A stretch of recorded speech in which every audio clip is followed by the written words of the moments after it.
Get started with some housekeeping things. Welcome. I'm really excited to have everyone on this June National Volunteer Call.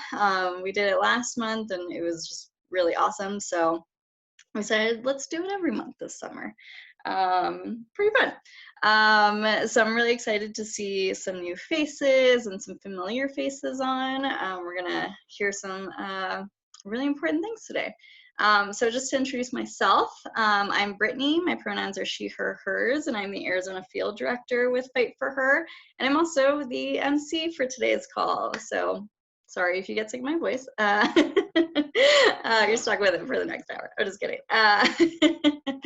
But we're going to be having a lot of great speakers and resources for you. I just want to get to know you all really quick. So I know we have a little over 100 folks on the call, so not possible for us to introduce ourselves one by one. So in the chat, we're going to write our, so just get ready with your little type-in fingers. We're going to post our name, our pronouns, our state that we're from, and anywhere you'd rather be. So I am, like I said, I'm Brittany. I'm based in Phoenix, she, her, hers. And I'd much rather be on a beach in Hawaii right now. So we'll give it a second for everyone to drop their things. There we go. Yeah, looks like everyone would rather be at the beach too. I wish. We got Chicago in there. There we go. Okay. Ooh, at baseball, I miss baseball so much. All right, sweet. Yeah, just keep posting. We'll wait for a few more of those to come in, and we'll get going with kind of our agenda. So before we launch in to the content, to the bulk of the call, I just want to go over the agenda and just some housekeeping items and security. So first, we're going to be hearing from our project director, Tony Belante, just about the current moment that we see ourselves in and how we as an organization have addressed it. And then we're going to go into an important conversation about reproductive justice from a really awesome guest speaker, Hart from SisterSong. Super excited. Love SisterSong. I'm a big fan girl.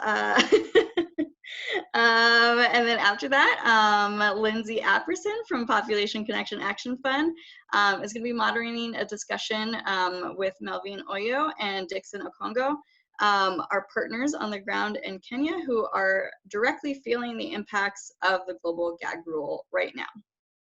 Looks like some more beaches are coming in. I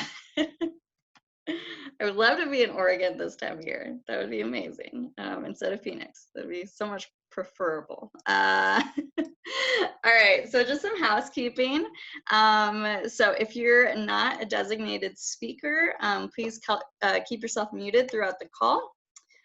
Second, we just like to use the chat box to do, just like we use the chat box to do intros, we'd like to continue the conversation going. If you have any questions, drop it in there. We have some folks that are designated to answer those questions, so feel free to use the chat. If there's any inappropriate comments, we will need to turn the chat box off. If that happens, you'll still be able to message the host, which is Prob. And lastly, that brings up security. We've seen other organizations experience interruptions from trolls during video calls. These disruptions can be subtle at times, but can also include disturbing and possibly triggering material. We've taken steps to prevent these attacks, but because new individuals are constantly joining the movement, we can't guarantee similar instances won't happen in our space. So our moderators are prepared to remove any disruptive individuals as soon as there's a disturbance, but there are a couple additional steps we can take to protect ourselves in the event of a troll to come on this call. If there's a disturbance, one thing you can do to protect yourself is to turn the volume off on your computer or phone. You can also minimize the panel where you see other participants in any case a graphic pops up on a participant's screen. slide 7, which I think Prab will introduce. If there's any, we'll put up slide 7 as a signal. If there's any inappropriate interruption, we'll put up this image to tell you that we're working to get rid of the trolls, and we'll message you in the chat. When we remove the image, you'll know the trolls have been removed. We'll also send an update in the chat to let you know you can turn your audio back on. I know this all sounds scary and uncomfortable, but we just want to make sure we're protected and we're taking care of each other during these uncertain times.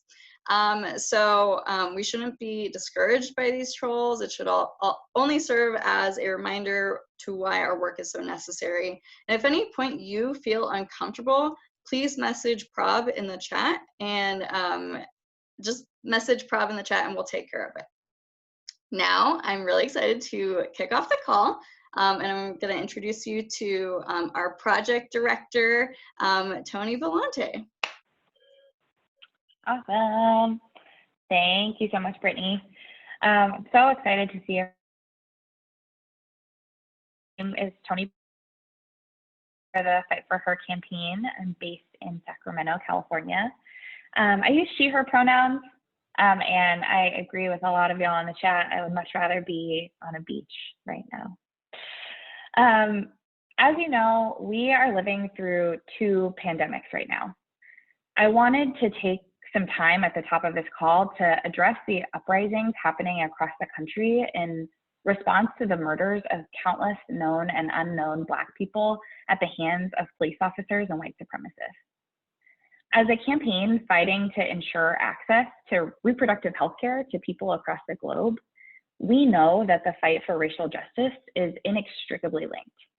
We must work to dismantle systems of oppression and structural racism to ensure that when the right to bodily autonomy and access to reproductive health care is won, it is won for everyone. We can't have reproductive freedom if we don't have racial justice. Black Lives Matter. So I want to share Population Connection Action Fund's statement in support of the fight for Black lives. Colin just dropped that in the chat, so please feel free to check that out. I also want to share the Fight for Her campaign's commitments to fighting systemic oppression and what we're doing to be actively anti-racist. Pulling up our commitments. So our commitments, we will fight back against the systemic racist oppression and murders of Black people of color and people of color in this country. We commit to being actively anti-racist and are currently working on trainings for volunteers. And we commit to finding opportunities to support Black-led organizations and efforts in our local communities. So I'm really excited to introduce our next guest, Maya Hart from SisterSong. Maya is an organizer and birth worker and is here to explain what reproductive justice is, why it's so crucial to be fighting for it, and how we can support reproductive justice work right now. So Maya, I'll kick it to you. Thank you so much. Thank you, and thank you for that introduction. I really want to talk about this current moment and figure out how it sort of fits into the reproductive justice framework. So that's why I'm here for a few minutes with you all to ground this conversation and the rest of the conversation in the reproductive justice framework. So my name is Maya Hart. I am the North Carolina coordinator with SisterSong Women of Color Reproductive Justice Collective, and I use any gender pronouns. If you could go to the next slide, please. So who are we? Who is SisterSong? We were founded in 1997, and SisterSong Women of Color Reproductive Justice Collective is a national, Southern-based membership organization working to build an effective network of individuals and organizations to improve institutional policies and systems that impact the lives of marginalized communities. SisterSong's mission is to strengthen and amplify the collective voices of Indigenous people, Black folks, and women of color, and people of all genders to achieve reproductive justice by eradicating reproductive oppression and securing human rights. Next slide, please. So as I mentioned, SisterSong as an organization was founded in 1997 but the term reproductive justice was actually first coined in 1994, 3 years prior, by a group of 12 Black women who recognized that their experiences were not being uplifted when we were talking about issues of reproductive health, rights, and justice. So this framework specifically was created by Black women to center the experiences of historically oppressed identities. And that includes not just Black women, but people of all oppressed genders. So when we're talking about reproductive rights and justice, we're not just talking about women. And then, sorry, if you could go back to the last slide, just wanted to name that in '97, when SisterSong was created, it was created by a group of 16 different people who represented 16 different organizations from Black communities, Indigenous, Latinx, and Asian Pacific Islander communities. So those 4 communities were represented and present at the table when SisterSong was founded. And Luz Rodriguez on the left was one of the founders of SisterSong, and Loretta Ross was one of the founders of Reproductive Justice, one of those 12 women who were at the table, and also the first national coordinator of SisterSong. Great. So I'm going to ask y'all to jump in the chat for a moment, but I kind of want to situate reproductive justice in relationship to reproductive health and rights, because I think reproductive justice can seem like a little bit of a really abstract or fuzzy term to people. So I would love, if folks don't mind jumping in the chat, if you could toss in the chat any organization you know that does, let's start with reproductive health. What are we talking about when we say reproductive health? So if you know of any issues that are specific to reproductive health or organizations doing reproductive health work, let's put those in the chat.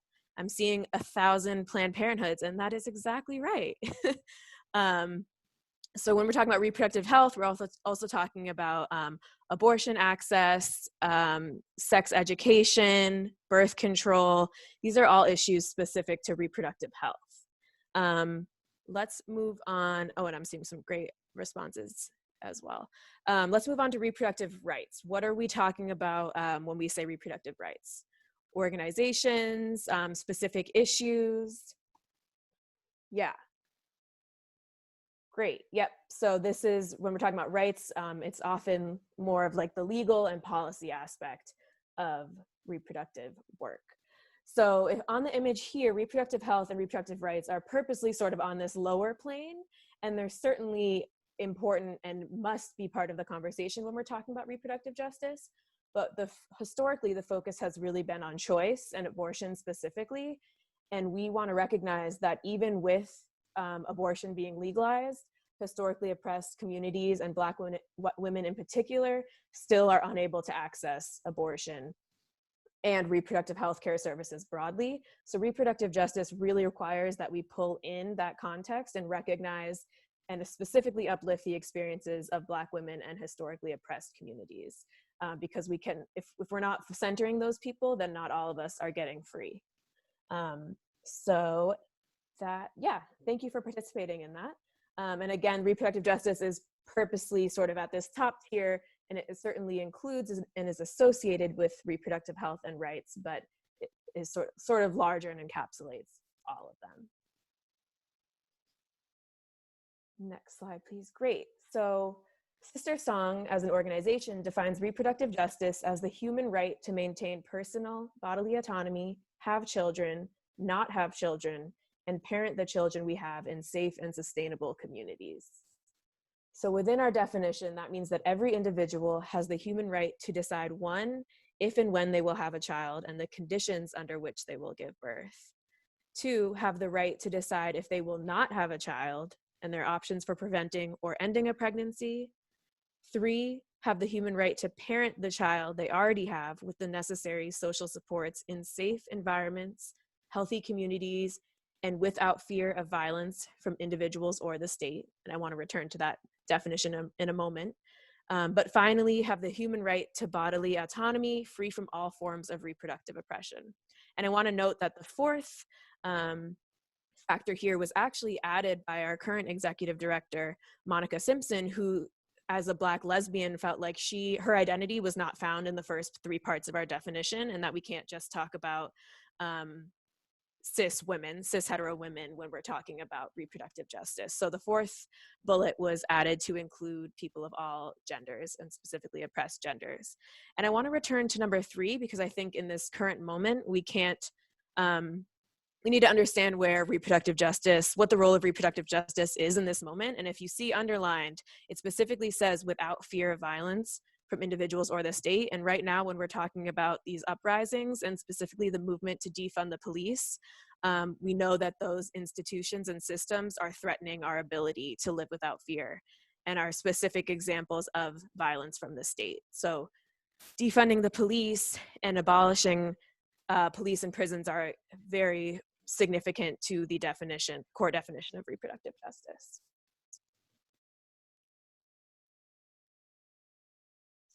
Great, and so our organization, our vision for reproductive justice is for all people to have the economic, social, and political power and resources to make informed decisions about our bodies, sexuality, and reproduction, not just for ourselves, but also our families, communities, and this is referring to all areas of our lives. So I urge all of us to take a moment at any point today and really think about what reproductive justice actually looks like. What does it feel like in your body to imagine reproductive freedom for all people?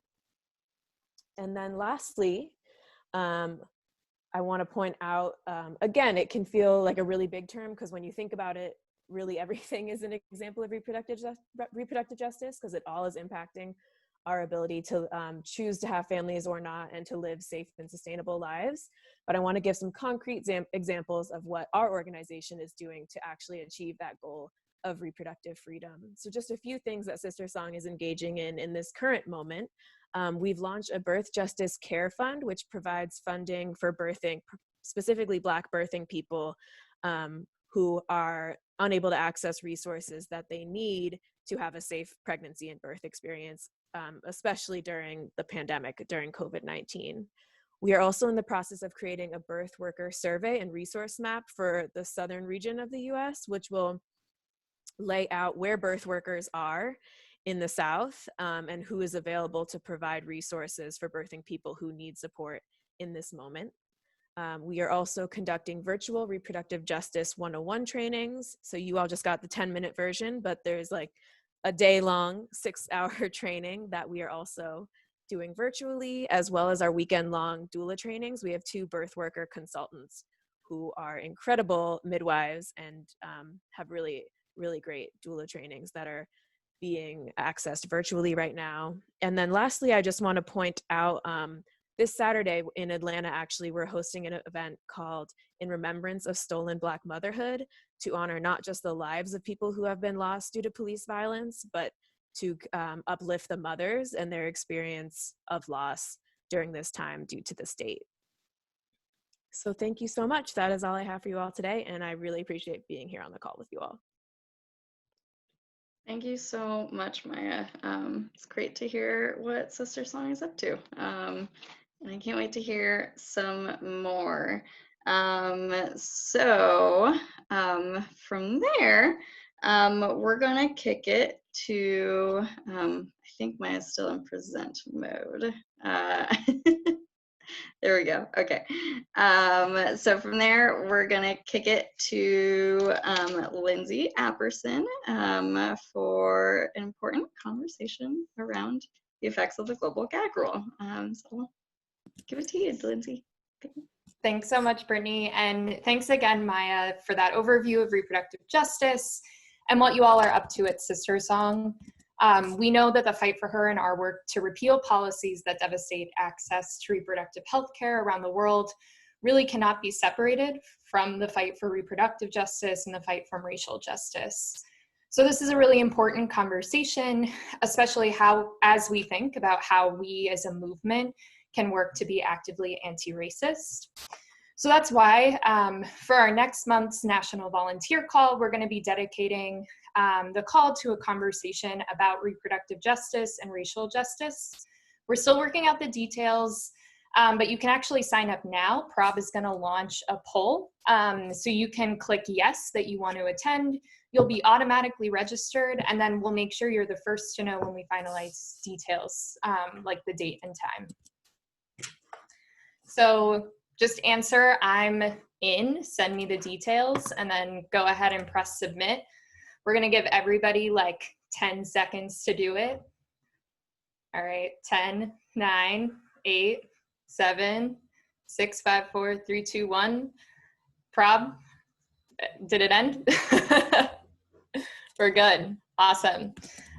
So we're going to send you all some updates once we have a better sense of what this is. But this is a conversation that we're really committed to continuing having. We want to be active allies for the reproductive justice and the racial justice movements. So we hope you all can join us for that call. So now we're really grateful to have Melvine Ouyo, who is a Fight for Her advocate and a former reproductive health nurse with Family Health Options Kenya, and Dickson Okong'o, who's the executive director of Stretcher's youth organization, which works to advance access to reproductive health and rights services and education in Kenya for young people. US policies have devastated access to reproductive health services in the US and around the world. If you're familiar with Fight for Her, you know that we work to expand access to comprehensive reproductive health care by repealing devastating policies like the Global Gag Rule and the Helms Amendment. So today we're going to be talking about the impacts of Trump's Global Gag Rule on the ground in Kenya. For those of you who need a refresher, the Global Gag Rule is a deadly policy that prohibits any organization that receives US funding from so much as mentioning the word abortion. So organizations are faced with an impossible choice. They can either accept the restriction and deny their patients the full range of care, including abortion, or deny to sign, risking losing desperately needed funding. So I have a few questions for Melvine and Dickson, but we'd love to hear questions from you as well. So if during our discussion you have an additional question, feel free to drop it in the chat and we'll be monitoring that to answer anything at the end.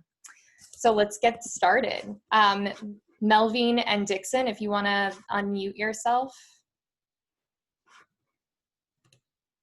and say hi. Hello. Hi, everyone. Awesome. So my first question is for Dickson. Dickson, how has Trump's Global Gag Rule impacted your work and the work of other organizations similar to yours in Kenya? Okay, thank you so much, Lindsay, for that introduction. And I wish to introduce myself once again. I'm Dickson Okong'o. I'm from Kenya, and I work with a youth organization known as Stretcher's Youth Organization. Stretcher's Youth Organization is a community-based youth-led organization that advocates on sexual reproductive health rights for young people in the entire Kenya. So to answer the entire question that you have stated, but I wanted to give you a history of how things started and how Stretchers came into being. So for Stretchers, it started as a group of mobilizers, whereby we used to work with different institutions in our community to be mobilizers of activities so that people can access services. So from there, it is from that angle that we decided now to register the organization, and now it's a community-based organization. But since reinstatement of the Global Gag Rule in Kenya, actually we can say that young organizations like us, we are suffering a lot, and it has really affected our work in this perspective that, one, we used to be mobilizers and we used to network with the different institutions in our community. But currently, most of those institutions that were getting resources from US government, the resources were cut off, and the funding were cut off. So it means these institutions are no longer getting funding from US. So it means most of them had to shut down their offices. Most of them had to terminate some of their staff. And what does it mean to small organizations like us? It means that most of us now, we have now to either go back to our community and either opt to do other things. Then secondly, a number of clinics were shut down because you realize that in Kenya, most of NGOs were operating private clinics that were supporting in terms of sexual reproductive health access services. But now, because these clinics were shut down, a lot of young girls and women are forced to walk a long distance to go and look for health services in public hospitals, which they are not guaranteed that they're going to get the services they're looking for. So it means, what does it mean? That it means that maternal mortality rate will increase and teenage pregnancy is going to increase, because these young people are no longer getting the right access to information that they need to get. These young people are not close to the services as they used to be, because as we see how our health facilities are in Kenya, there's a still discrimination in terms of age and gender, whereby when for example, a teenager of around 15 years goes to an hospital, and we have got an adult of around 35 years who goes to an hospital, and the same have got the same issue that they're going to be attended, priority will be given to that adult than a young person. And maybe in those hospitals, in the health facilities, in public hospital, you realize that they're not youth-friendly on the way they provide services to young people. So it makes young people not to go to hospital, fearing for that discrimination and intimidation. So young people suffer a lot in the community, and that is why some of them, even if they have got teenage pregnancy, they opt for conducting unsafe abortion, which leads to, some of them leads to certain death. So we can say, due to global gag rule, a lot of issues have affected us. The family planning provision has been cut off. It has been eroded. The milestone that Kenya had made in terms of service provision on access to sexual reproductive health has been eroded, and now we are trying to struggle, because in Kenya, I realize 50% of resources we expect from United States of America, which support sexual reproductive health. So if you realize 50% is cut off, then most of us are suffering and our work has been shuttered down. So we are trying just to see how best do we collect ourselves and come back. Thank you. Thank you, Dickson. That provides a lot of great context and just a lot of really good information about how the global gag rule is impacting the work of organizations. Melvine, I know that you've been working with us to document the impacts of Trump's global gag rule in Kenya. Do you want to talk a little bit about the impacts that you're seeing on the ground?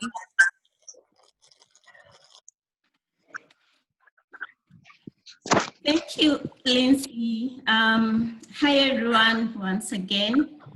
I'm so glad and inspired that you all made it to join this volunteer call, Just Advocate for Reproductive Rights, and to fight for her.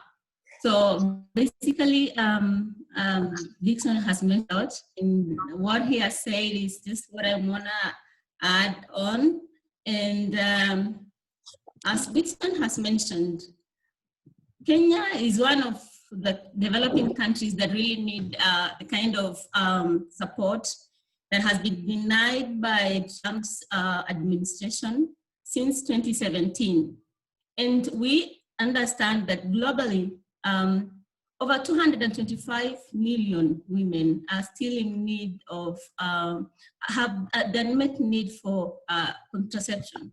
And what this means is that these women are in need of services and the products, but they cannot access for various reasons again.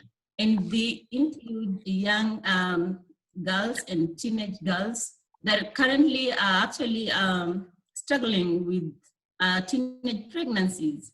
And I just want to share some of the examples of what has happened, especially with the COVID-19. Currently, the most traumatizing part is today in our dailies, it was reported that over 4,000 teenagers in one of the counties in Kenya have been recorded as teenage pregnancies. And this is a study conducted by one expert in that county, because currently we have been, we kind of have a mini lockdown in different counties. And so you can only work within your county.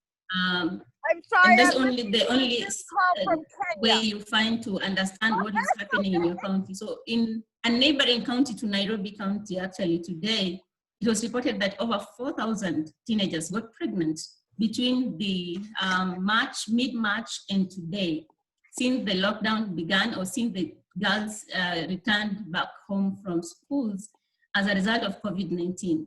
And these are just numbers or statistics in one county. And as Dickson mentioned, the same is happening in Mombasa County, in Nairobi County.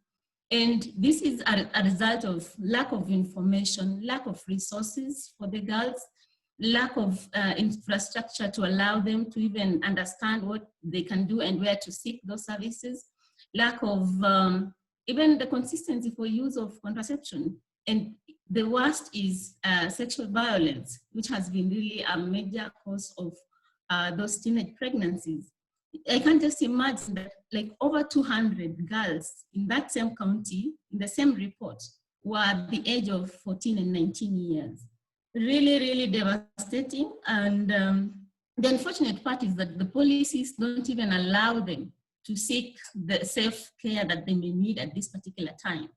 And the unfortunate part again is that even the facilities where they should be seeking those services have been shut down, as Dickson mentioned.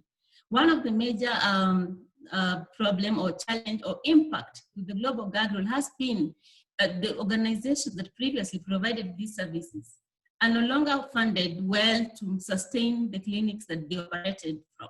And so they have closed down, and that bars even the clients and the teenagers and youth from seeking sexual and reproductive health services that they really are in dire need of. So one of the major things, again, has been that the policy has really caused a layoff of staff, and organizations are really grappling with how to sustain their staff members because they lack the funding to do that. This policy, for instance, in Tanzania, where I did a lot of virtual calls given the pandemic, last month with providers, advocates, and clients from Tanzania. They tell me since Trump signed in the global gag, their president actually signed a policy in Tanzania that bars young girls and teenagers from going back to school if they got pregnant while they were still school going. And that is really devastating, because what that means is that these girls then are impacted negatively, socially, economically, in their entire life. I mean, as they transition into adulthood, and they really lack what to do because they can't attain an education. And so, and that is one of the really major impact, like what the Western policies put in place impacts negatively on how our leaders in East Africa or Africa or other developing countries, how they also put their policies or structure their policies and implement them. And so really the global gag rule has been a real has created a negative impact on communities down here. And the other day, the unfortunate part is that the gag rule does not just impact the non-gagged communities. They impact even it is both gagged and non-gagged organizations. Last week I was called by a nurse who worked in one of the, a pioneering maternity facility in sub-Saharan Africa, Pumwani Hospital in Nairobi Center. So she says she worked with the University of Maryland in collaboration with the University of Nairobi and Pumwani Hospital as a nurse providing care for HIV and AIDS patients. But unfortunately, since 2017, they have seen a layoffs of staff. Last year, they laid off about 15 staff members. This year, she's among the few who were laid off in March. And it is just traumatizing and devastating because she is in Nairobi, she has to pay rent, she has nowhere, and with the pandemic, she even has no clue where to start to seek for a job, because currently, most organizations are laying off staff, and some of them have actually even had to cut salaries for their staff, so just in order to sustain themselves. Really, that has really been a major impact as a result of the global gag rule. The other thing is that even the collaboration and the partnership that was previously built between or among organizations has also been disrupted because of this policy, because some organizations are gagged, others are not gagged. And so it really becomes difficult how you collaborate and work with an organization that is really advocating for something like as a human being should not be advocated for. I mean, that has really disrupted that kind of relationship amongst organizations. And so, so impacting even the service provision as well as referral for maybe some of the clients who will be referred from one clinic that is now gagged to another clinic that is non-gagged, and really, really difficult for them to operate and collaborate. The other thing has been that the global gag rule also causes governments just not to even respond to what is happening to their citizens. And it is really difficult for institutions to operate with a government that is non-responsive to a current situation that is really impacting societies and the globe as a whole. So really difficult to have those conversations with governments that are non-responsive. And it makes it hard for organizations that previously worked closely with the government to just even get some of the required support from the government. Yeah. Back to you, Lindsay. Thank you so much, Melvine.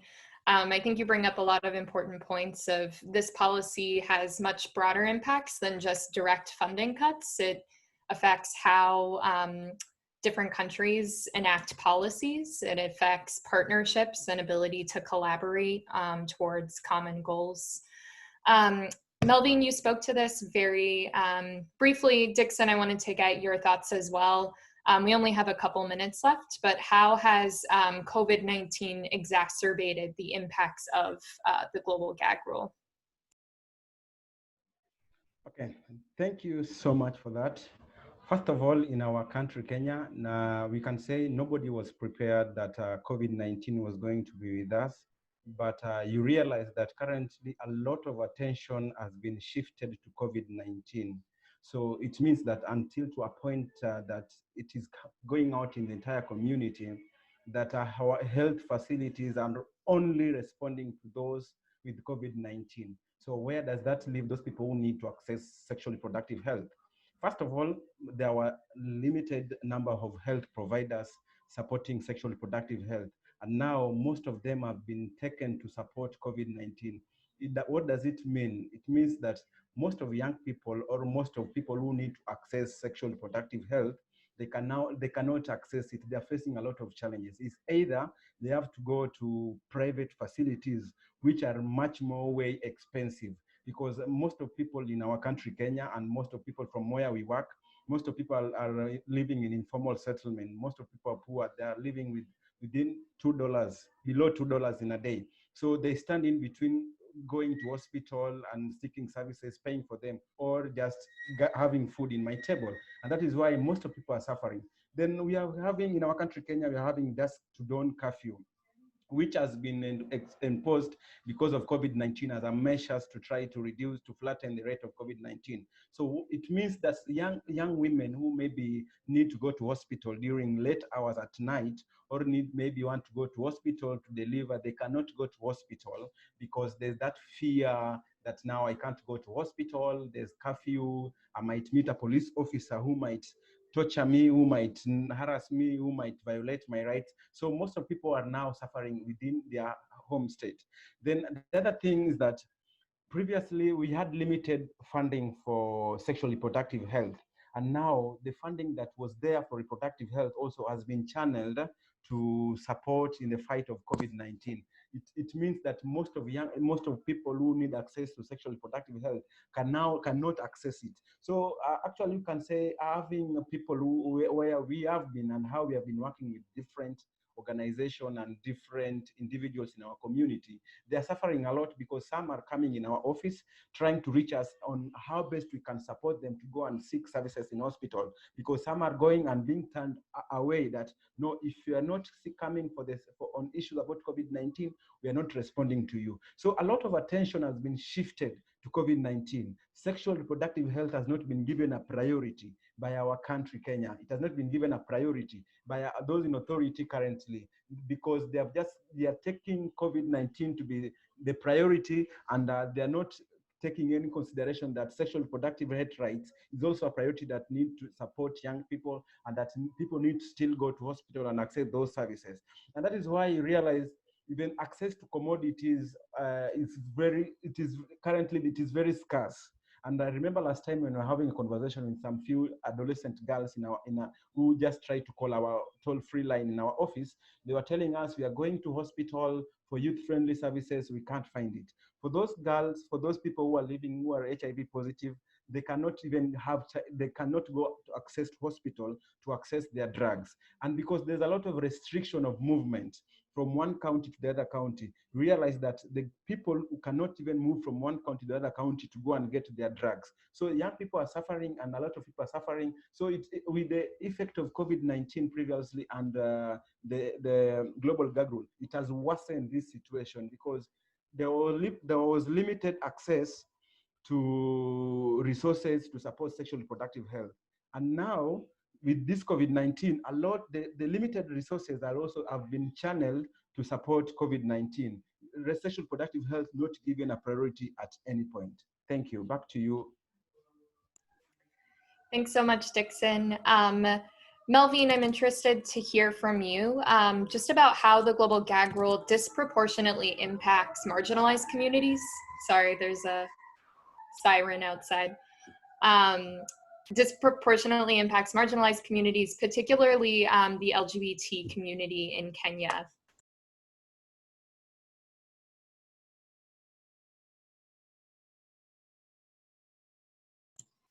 Melvine, are you still tuned in?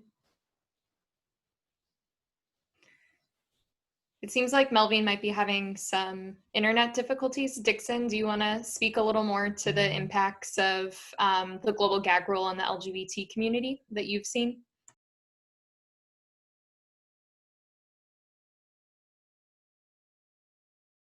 I think you're muted, Dickson.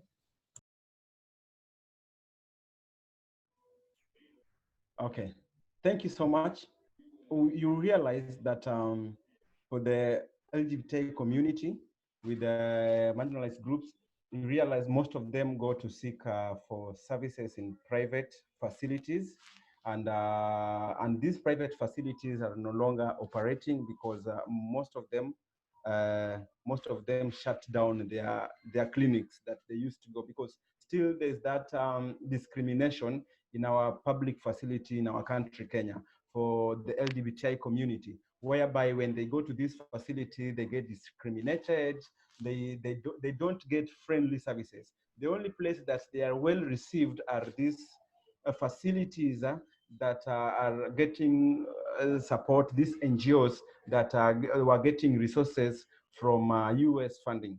But because these facilities are no longer operating, it means that these people are finding it very difficult for them to go and access services in public health facilities because of the one, with the way our government still operates. The government is still now have not yet accepted the LGBTI community. Then secondly, for example, I'm coming from Mombasa, whereby religious has been taken seriously. So you find that the religious community who goes to these public facilities, when either they come across the LGBTI community going to seek services, they're being discriminated, they're being even abused, they're being even tortured. That makes that these people need to go to seek services in facilities that are getting funding from NGOs. But now, with the limited human resource in this NGO because of limited resources, so these people suffer a lot and they are not getting the services that they need to get as a human right. So their rights are being violated, and that is something that commonly we are seeing in our community. Either for those who have got resources, they can go and seek, they are going and seeking services in a private facilities, which are way very expensive. Thanks so much, Dickson. It seems like Melvine's Melvine's tech still isn't working. Melvine, do you want to try unmuting yourself?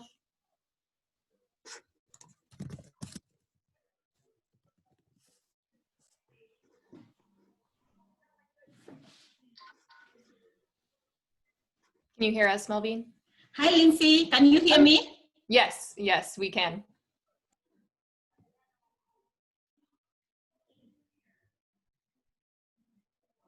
Melvine, we can hear you. Can you hear me, Lindsay? Okay. Yes, yeah. So, yeah. Okay.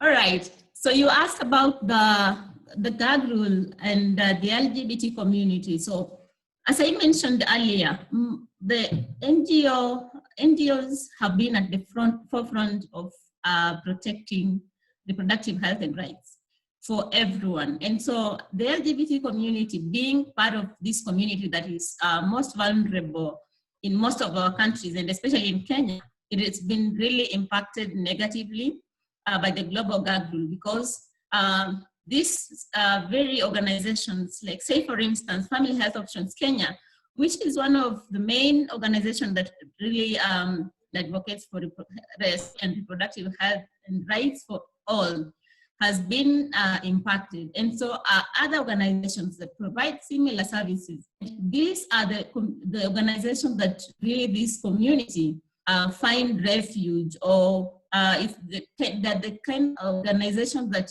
are open to the LGBT community conversations and every other conversation around the marriage. And so they have equally been impacted negatively, actually, because of the global gag rule, given that they lack the kind of space to openly discuss their sexual and reproductive health needs. And so it becomes really difficult for them to speak, have open conversations in the public domain. And it's hard because they are marginalized. Even reaching them with this kind of services and information becomes really difficult when these organizations lack the providers, they lack the resources to even carry out the outreaches. I previously remember carrying out moonlights for this particular community in Nairobi CBD, and that was when we had resources really flowing during the Obama era. I mean, I'll just be open, but since then, such organizations as Family Health Options Kenya no longer even carry out these outreaches or the moonlights that they would really use to reach out to these communities. And so this particular community has really been impacted negatively. Yeah. Thanks so much. We're gonna have to wrap this up. If anybody has questions, feel free to put them in the chat. Before we move on though, I would love to be able to take a group photo with everyone while we have Dickson and Melvine on the call. So if you have your video turned off and you're comfortable, please turn your video on so that we can take a big group picture together. And I think, Carrie, are you able to coordinate our group photo? Yes. Okay, I'm gonna take a couple. So everybody smile, 1, 2, 3. And 1, 2, 3. Awesome, thank you. Great, now I'm gonna kick it back to Brittany. Amazing.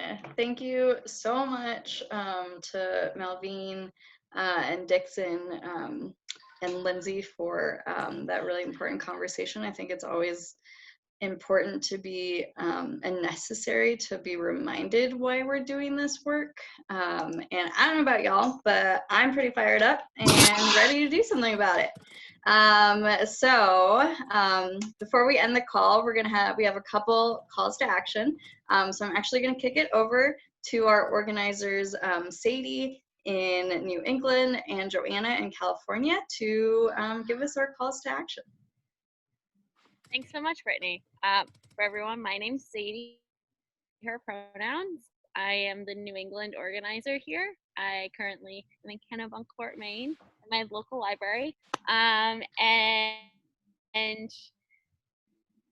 just wanted to first thank Melvine and Dickson for being on this call. It was really great to hear what is happening directly on the ground. The past few weeks across this country and around the globe have shown that now is the time for us to come together and take So I want to tell you how you can do that for reproductive freedom right now. This summer and into the fall, Fight for Her will be working around the country to help elect candidates that oppose policies that restrict access to comprehensive reproductive health care. These candidates stand against Trump's global deadly global gag rule and the Helms Amendment. And these are two of the most odious policies ever enacted on foreign assistance funding. The Helms Amendment has been used to ban foreign assistance for funding abortions under any circumstances, and Trump's global gag rule goes a step further by denying desperately needed funding to global healthcare organizations, if they even mention the word abortion. This has had devastating consequences on healthcare and reproductive freedom all over the world. As Melvine and Dickson just said, COVID-19 exacerbates gag rule, and the global gag rule exacerbates the impact of the pandemic.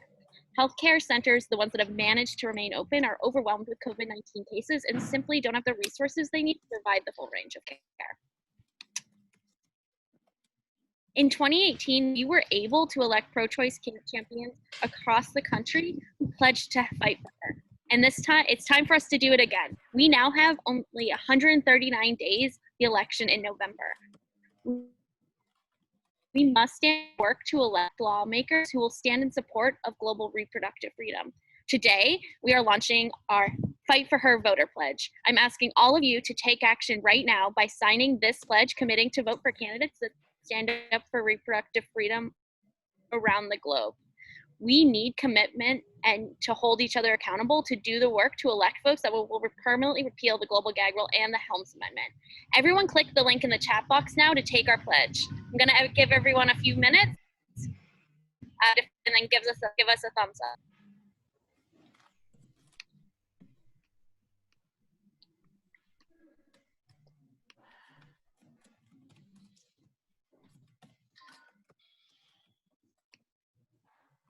Some thumbs pop up. You can do a thumbs with Zoom reaction or just a physical thumbs up.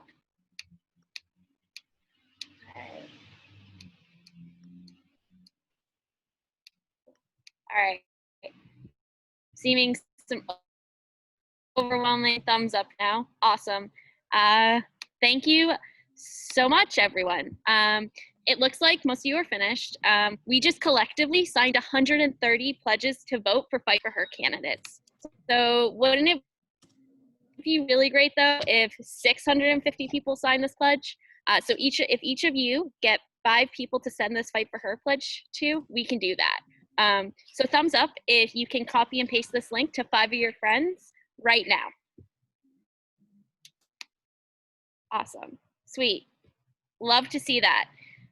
So now we'll be able to have 650 additional people sign this pledge. And we know that just one person changed an election. With 650 folks across the country in different regions, we know we're gonna shape these elections to vote for pro-choice candidates. And so now I'm going to kick it over to my colleague in California, Joanna, to talk more about if y'all can get involved. Awesome. Thanks so much, Sadie. Again, I'm Joanna, organizer with the Fight for Her campaign in California.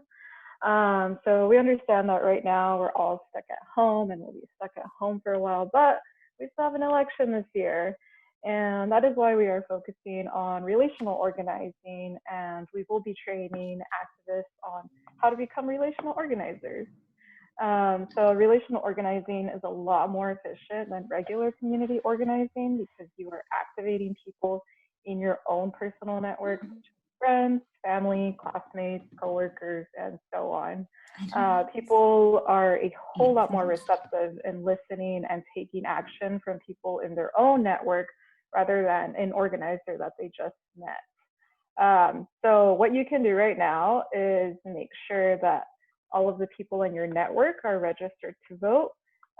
Here is a link that you can share with them to ensure that they have registered to vote or can register to vote. And the next thing you can do is you can share the pledge to encourage them to vote this election year. And here is the link to share the pledge.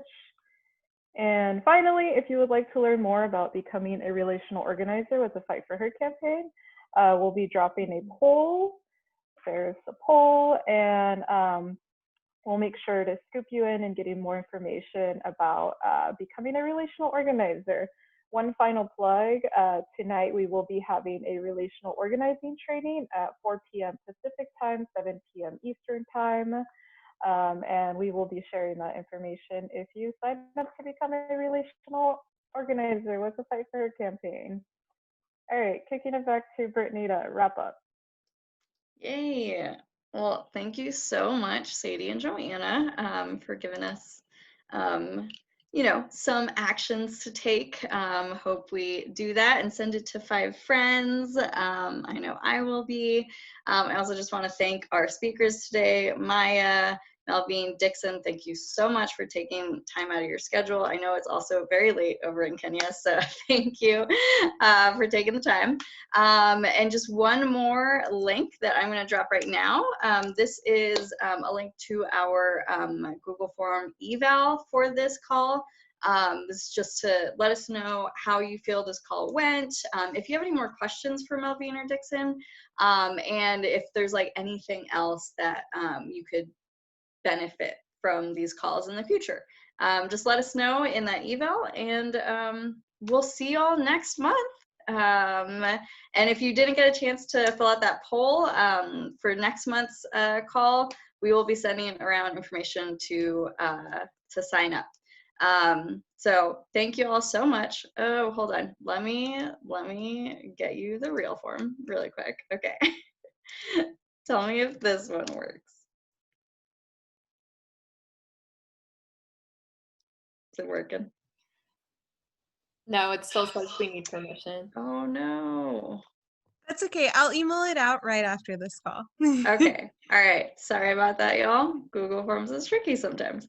All right. Thanks, y'all. Have a good rest of your day.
Hey everyone, thank you all for coming. If you have any questions, Brittany and myself are still here. You can feel free to chat or speak out loud. And then everybody, the eval is working now, so please go ahead and fill that out.